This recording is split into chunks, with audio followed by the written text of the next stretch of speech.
বন্ধু, আল্লাহ পাক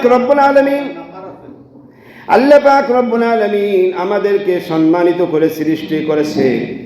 আমাদের সন্তানদেরকেও সম্মান বানাইতে হবে, সম্মানিত করতে হবে। সময় যদি সরে যায়, চলে যায়, কলিজার টুকরা সন্তানদেরকে আর সম্মানের পাত্রে রাখা যাবে না। কেমন? সন্তানদেরকে কোন সময় কখন তাদেরকে সম্মানিত স্তর থাকে, সময় থাকে। ছোট্ট একটা ঘটনা, একটা রুটি খাওয়ার ঘটনা। দুই বলদ রুটি ভাগাভাগি করবে, মারামারি গ্যাঞ্জাম শুরু করছে দুই বলদে, কিন্তু রুটি ঠিক মতো ভাগ করতে পারতেছে না। ও বেশি নিতে চায়, ওকে কম দিতে চায়, ও বেশি নিতে চায়, কম দিতে চায়, কেউই সমানভাবে নিতে চায় না, দুই বলদ। এখন এক বুদ্ধিমান দেখলো ওদেরকে তো সোজা করতে হবে।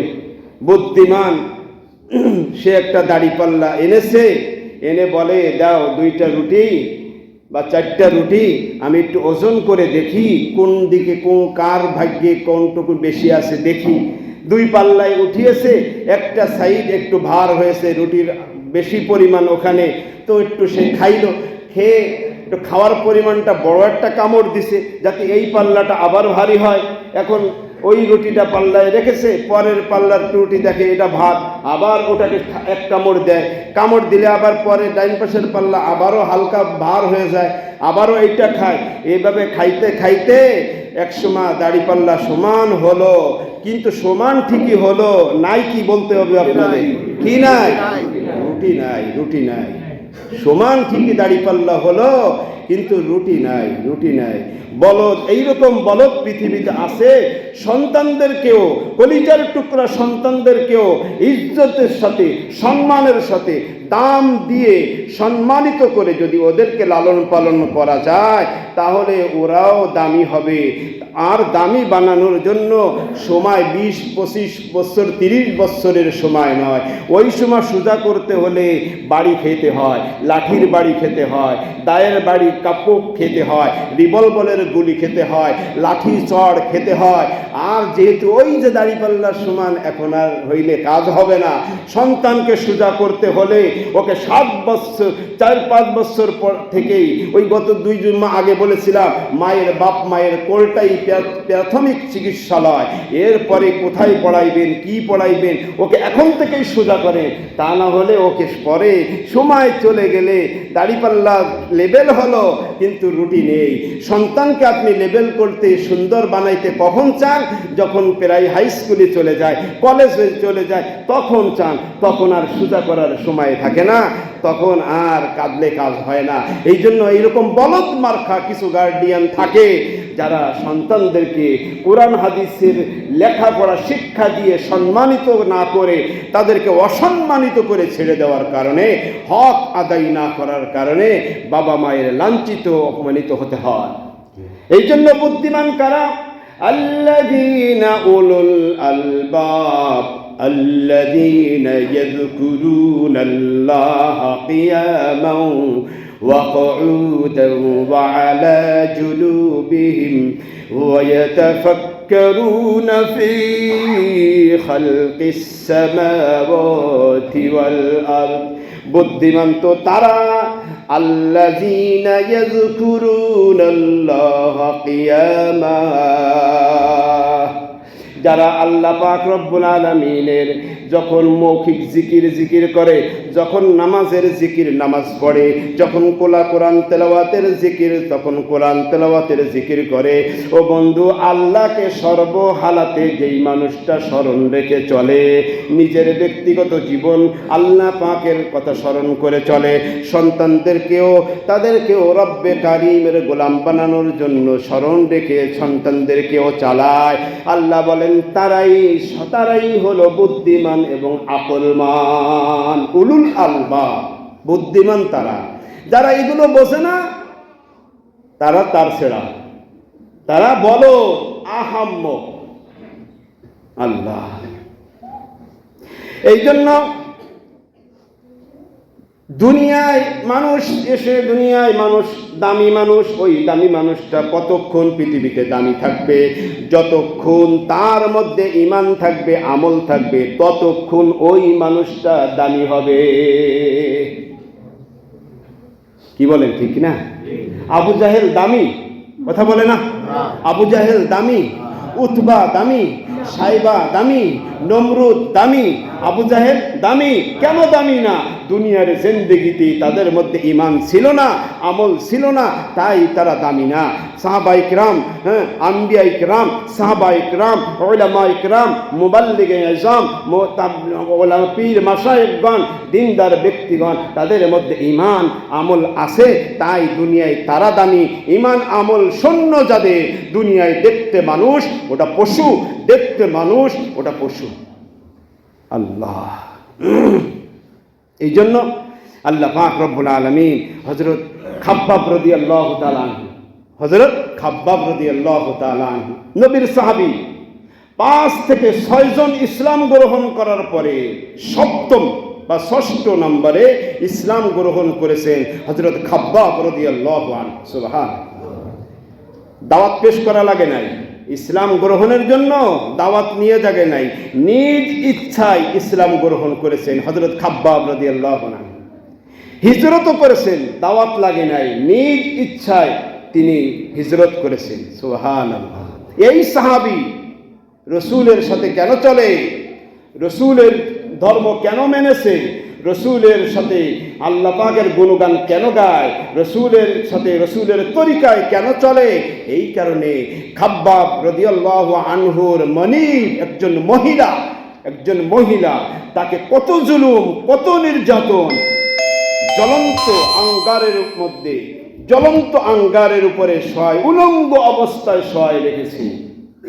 একবার দুইবার, একদিন দুই দিন না, উলঙ্গ অবস্থায় বালুর উপরে শয় রেখেছে। শরীরে ঘাম পড়ে, শরীরের রক্ত, শরীরে পুষ, এগুলো পড়তে পড়তে আগুন নিভে যেত, এই অবস্থা। হযরত ওমর রাদিয়াল্লাহু তাআলা একদিন বলেন, খাব্বাব ভাই, তোমার জীবনের একটু হালাতটা বয়ান করো। তিনি একটু মাজার হালাতটা দেখাই দিলেন, বললেন, ওমর রাদিয়াল্লাহু বললেন, খাব্বাব, তোমার কোমরে তোমার কখনো কি পক্স বা বসন্ত ইত্যাদি অসুস্থ হয়েছিল? তাই না ভাই ওমর, এটা আমার মনিবের জুলুম অত্যাচারের দাগ। খাব্বাব রাদিয়াল্লাহু তাআলাকে শুলির মতো কাঠ এইভাবে মারা হয়েছে। সেই কাঠের সাথে হযরত খাব্বাব রাদিয়াল্লাহু তাআলা হাত পেরেক মারা হয়েছে। পেরেক হাতের প্রত্যেকটা নখে, হাতের প্রত্যেকটা জায়গায়, পায়ের সাথে নখ তার কাটা মেরেছে, পায়ে হাঁটুর সাথে তার কাটা মেরেছে, বুকের সাথে তার কাটা মেরেছে। কিভাবে তার কাটা মেরেছে? আমরা, আমাদের মা বোনেরা কাটা দিয়ে ওই যে আপনার মোরাব্বা তৈরি করে, ছিদ্র ফুটা করতে করতে কোথাও জায়গা ফাঁকা রাখে না। যত ছিদ্র বেশি হয় মোরাব্বা তত মজা, তত সুন্দর হয়।